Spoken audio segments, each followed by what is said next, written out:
Shout out EmEz and tune in to the sit down. Doesn't do it easy. That's what I'm doing. Here we go, baby. It's your main man, EmEz. This is the sit down. I know we have a lot of fun here to sit down. We do a lot of different things. But today we're gonna get serious. I have Iyonah Fard, yes, from Newark, New Jersey, in the building. Say hello to the people. Hello, people. I happened to be scrolling through Instagram one day, and I happened to stumble upon your story. For the people that haven't heard your story, would you like to tell them? Yeah, of course. Go ahead. My story is mainly, about how I confronted a guy that molested me when I was 6 years old. And I guess what made it so important is not only was, the guy on camera, but the things that I said to him. Mm-hmm. And I got acknowledged a lot for being strong, stronger than I even felt like I really was at the time, because I did the video in like September. So, early December it started going viral, and I had a lot of people reaching out to me with their stories. So that let me know then that what I did was more than what I thought. So when you seen him, what was your first feeling? Disgusted. That's the first feeling. Did you want to walk over and say something to him the minute you saw him, or how did that? The first minute, no, because I didn't expect to see him, and this is my first time seeing him since. Since, okay. Yeah. So. Iyonah Fard is in the building. It's your main man, EmEz. How have you? No, let me pose it this way. Do you feel you're an activist now? Absolutely.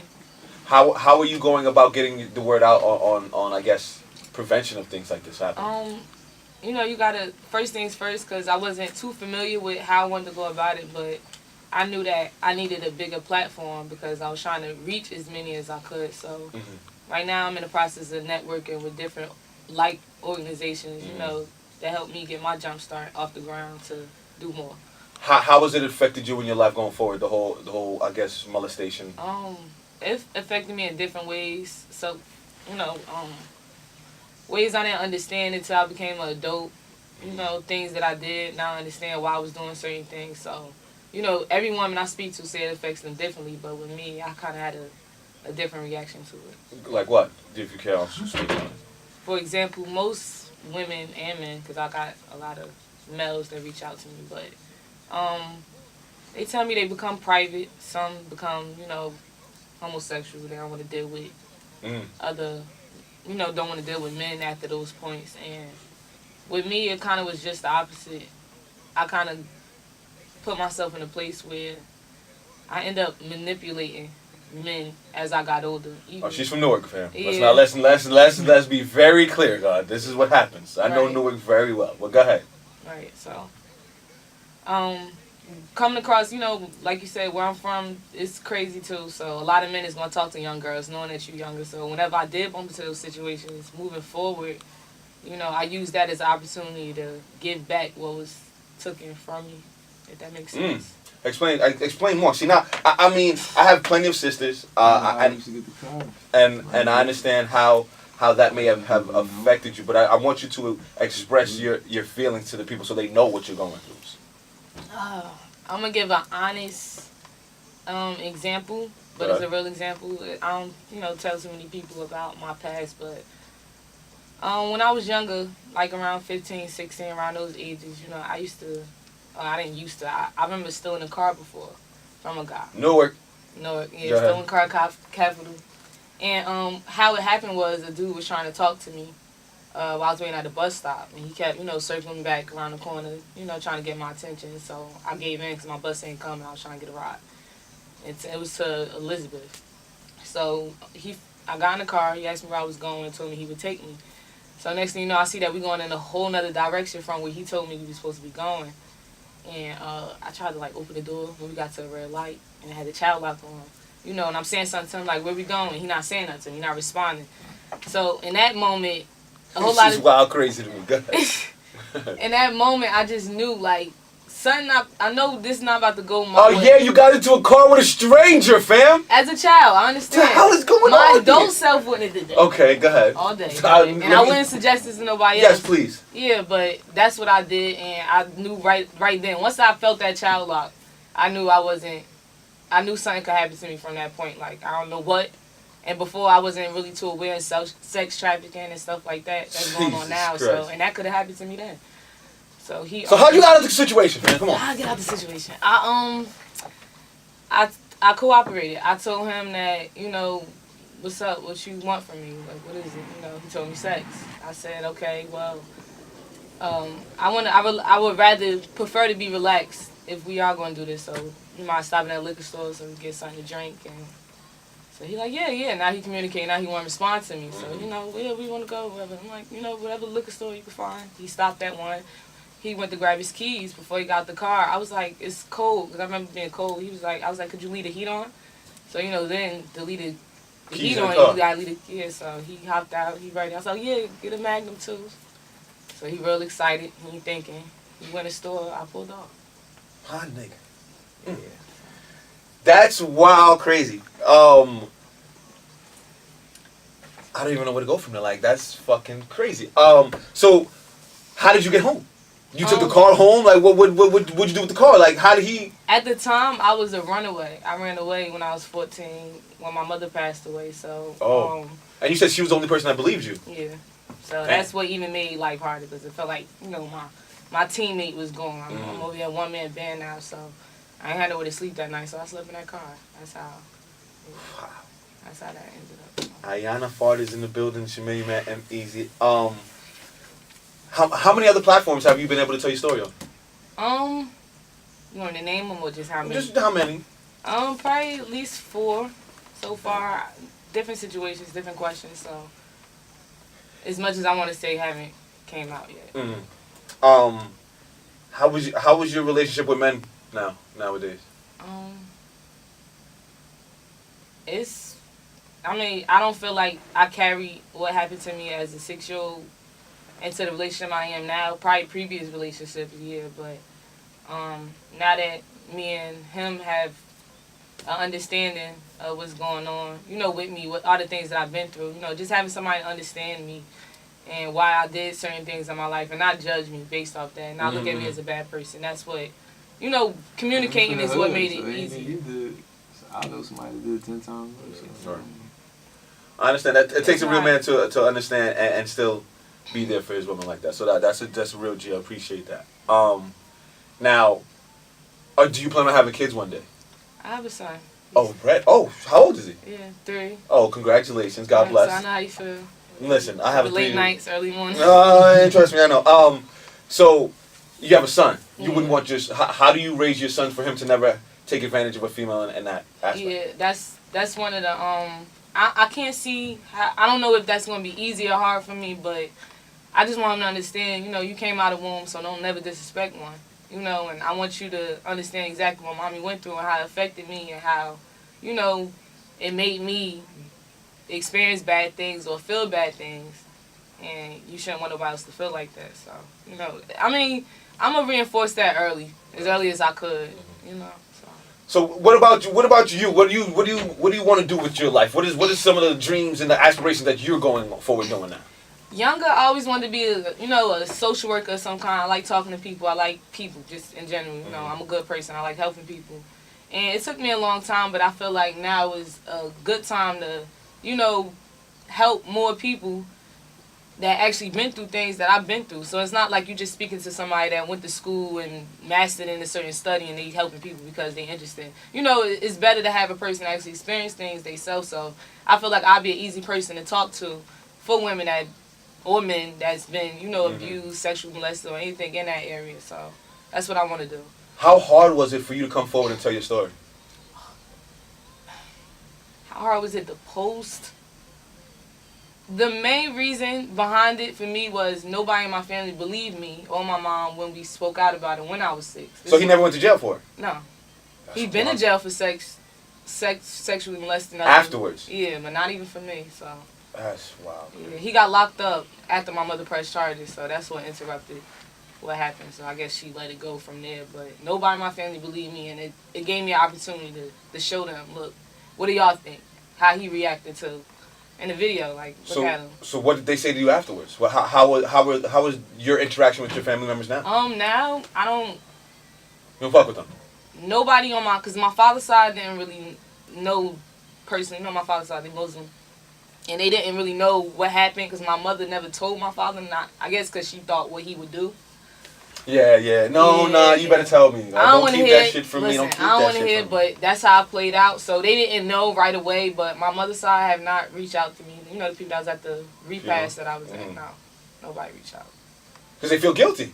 Pretty much. And embarrassed in a way. But when I first posted it originally before it went viral, when it was just viral amongst, you know, my little 7,000 followers at first that I had, one cousin said, I didn't like how you used that, you know, I don't like how you use my sister's death as a platform to expose dude. Like, you know, I don't think that was right. Like, why was I even able to even have the opportunity to say word to him? Like, y'all knew me and him was in the same room. As men in my family, y'all was supposed to address that. Absolutely. Right,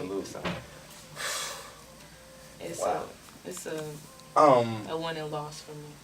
So have you gained a bigger following since the yeah, I was like around 7,001 followers. Now I'm like 11.8, something like that. So a lot of people follow, especially on Facebook. I just had like millions of shares on there. I don't know. Can you get millions of shares? I'm pretty sure you can. I never seen it. I never was into certain stuff, but I see that I got people reaching out to me all over the world, not even just in this country now. So that's a huge, like when I remember going through the post and reading it and watching it a couple times, I'm like, it must have taken you a lot of courage to go up to somebody that did something so foul to you in front of everybody and point him out. Again, and then now talking to you and knowing that nobody in your family believed you and anything like that, like that takes strength beyond words, and I commend you for that, because that, like I said, a weaker person couldn't have done that. Impossible. Thank you. Now going forward, what do you want to? What's the message you want people to hear from you?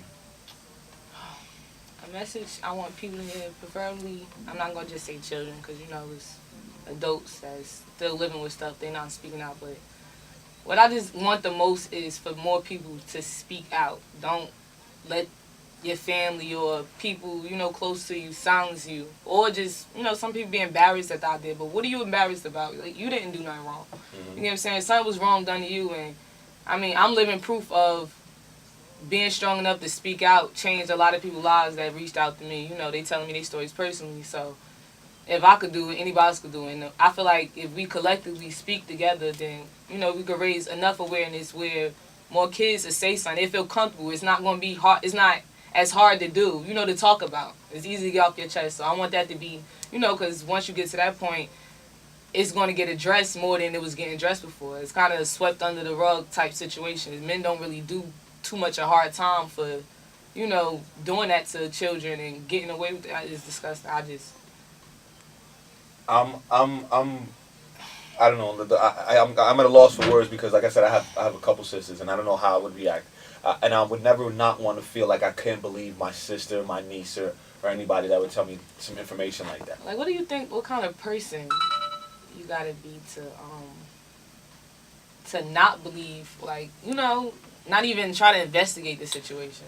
She's nothing this little girl has to lie about. So why would I not believe her?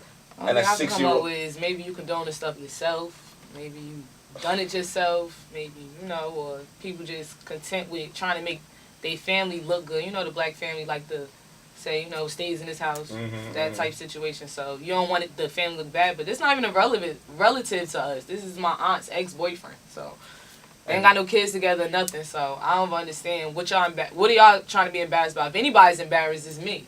Yeah. I got violated at 6 years old. You know what I'm saying? I shouldn't experience that. I didn't even know what sex was. Couldn't tell you what a kiss looked like. My mother didn't even kiss her boyfriend in front of us. Like, we didn't, you know, I wasn't exposed at all. That's crazy. So. Iyonah Fard is in the building. It's your main man, EmEz. This is the sit down. I told you we was gonna get heavy today, son. It's not the normal sit down. We got a little heavy today. Anything else you want to tell people? Any other stories you want to share? If you want to get off your chest, now's the time. Now's the time. I want to give people opportunity for anybody who haven't seen my story, you know, to not only watch the video, but I got an opportunity to talk about my story on Ebony magazine. They're one of the first people to reach out to me. So if you go on their website, you can search my name and you'll see me getting more into detail of what happened to me and ways that I felt like was good to overcome those situations, so that I could encourage other females and males that been through that. You know, this is not it. You know, you could do something about. You know, you can make some type of happiness out of your pain. Where did you find the strength to go forward and not just crumble in the face of all that? I can't say this would be everybody's situation, but my mother, like, seeing how heartbroken she looked like she failed me. Just looking at how, you know, she had to deal with it because we was just over there being watched while she went to work. So knowing that, you know, she was trying to do the right thing and something bad came out of that. And I just hate looking at the guilt on her face. So I felt like, you know, and now that she's deceased, I know that she would be doing this if she saw him. This is what she would do as well. You know, this is how she would defend me. So I'm just defending myself, and I'm speaking up for every girl that won't speak up. Probably still won't, even after saying that I did it. Like, people going be silenced about it. And I don't know. I mean, listen, this is what we could do. We need the help of our men as well. Like, you know, women speaking. Like, one more thing that I'm doing is reaching out to, you know, where I'm from. Reaching out to all the schools, you know, trying to find different ideas of prevention and different ways where we can make the teachers and, you know, the staff more aware that they have kids that's been going through this. You know, actually ask these questions so you can notify parents and find different ways where our kids could let people of authority know that this is going on without having to say it out their mouth. If there's a note you could just write down and leave it in the office, or, you know, different ways we could get it more out there so that we could try to eliminate the problem as much as possible. God bless you, Mom. I know what it feels like, and anybody that's going through it that can't get over it, I'm willing to hold your hand and help you get through that. I'm not gonna lie to you. When I seen the clip, I was expecting some ratchet girl to come up here and tell me some wild shit. You sitting here all eloquent and beautiful. I'm so happy that this is how this interview came out. And like I said, God bless you and your man and everything going forward. And I wish the best for you. Thank you so much. Any last words you want to tell them, like Instagram, how to get in contact with you if they want to work with you? My Instagram is 5Butterball, BUTTABALL. I got a Facebook where I talk a lot, you know, in groups with other females, and my name is Iyonah Irene on there. IYONAH, Irene, IRENE. And Twitter, 5Butterlove. Yeah, and that's all my little social media. So please reach out to me, feel free. So. You got the Little Mo podcast coming up. Tell the people. Things I got coming up. Go ahead. Yeah. Lil Mo podcast.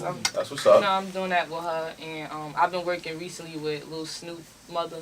Okay. Because she got a couple things that she working on that she been through herself that she want to help me with, and we got it's called a correction convention. It's in Texas, in Houston, Texas, on the 15th. So that's what we doing. So you out here now.